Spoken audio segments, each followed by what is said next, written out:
My name is DAPHNEY Gayle. I'm the coordinator for this project, and I am a member of the Kiwanis Club of Old Harbour and the Old Harbour Area Development Committee. So I just spoke to the coordinator and said, would you like to come on a project that would benefit and beautify Old Harbour? There was a need to do something about the drains in Old Harbour. We had the constraint of not having enough funds to do anything. And so we went ahead and organized a fish fry to generate some income so we could do this project. The corporate Old Harbour and the citizens of this town really supported us, and that's how we are able to do this. I must thank everyone for their wonderful support and help they've given us. It's a very exciting feeling as well, knowing that our fundraising efforts have brought us to the point where we are now looking at drains and not at grass growing as if it's one mass.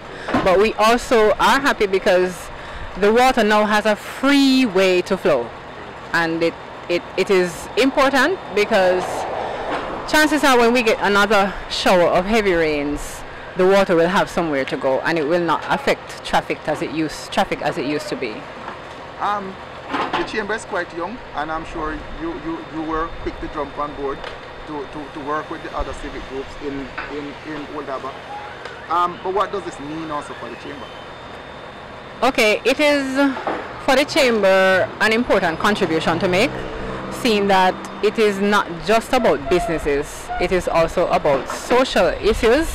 And right here we're witnessing that the cleaning of the drains is important, not just for the vehicular traffic but also for pedestrians, also for residents of Old Harbour who are somehow affected whenever we have rains and the water that accumulates cannot flow away.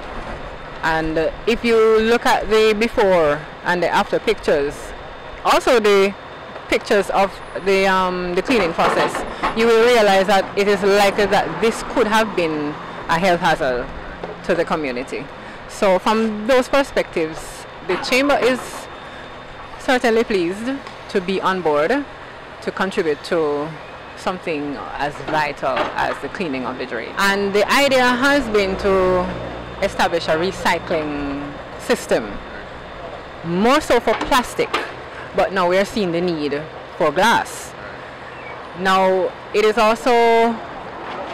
also come to light that there is a need to have a proper disposal system set up for containerization of the garbage, because a key observation here is that much of what has blocked the drains is really disposal matter that we have placed there, maybe not exactly in the drains, but wherever we have placed it, they've gotten access to the drains.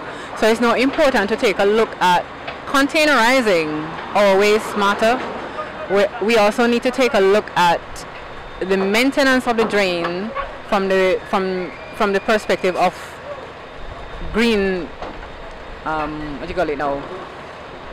Grass. Yeah, sure. Yes, vegetation matter that grows in the drain and also contribute to the blockage. There's also a need to probably create a filter system whereby even if one section of the drain gets some waste matter in it, it doesn't flow through the entire drain. So if there's a system like that, there's a possibility that it's easier to now manage the cleaning of the drain as well as the maintenance of the drain. So those are areas that would be the next step. Yes, and some of what I just said really just came to light as we observed the process and observed where the weaknesses are, and we're seeing those as possible areas that we can intervene in order to create a sustained and manageable drain cleaning system. I must say I have to lift my hat off to the Chamber of Commerce in Old Harbour, because the business people, they have come together. They had a fundraising earlier last month, which they got some funds together, and now you can see the work being done here. They are doing a tremendous job here of cleaning this drain. There are problems with the drains in Old Harbour when the rain fall. Even if it's a small amount of rainfall, all the drains are blocked. People can hardly cross the road, if they can even get to cross the road. The pile-up of traffic is more that time or so, and it's a health hazard. So it's a good job they are doing here, and I must commend them. They have raised their funds of their own, and I know this type of work should be done by the Member of Parliament, but from what I can recall, these drains have not been cleaned for the past 10 years. I can't recall seeing them being cleaned. So I must commend them again. You are an aspiring Member of Parliament as well. This is an indictment, many would say, on the state or on the Member of Parliament, the elected Member of Parliament in this era. Should you be elected at the next poll? I mean, what are some of the maintenance plan you basically will be looking at to ensure that, I mean, there's no reoccurrence of this nature? It can't be so. It can't be so. If I am elected Member of Parliament for this constituency, I've said it all the while, jobs for people and roads and maintenance of roads is a must. That to me is priority. You know, and it has been a sore point for this constituency for the longest while now.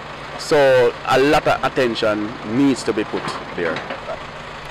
Alright, one thing, we have to focus on people improving their livelihood. That's why I talk about creating jobs and opportunities for people. But you have street light problems. I know up in North, that is going up in the Bannister, Bartons, Content, Planters area. There's a serious water crisis up there.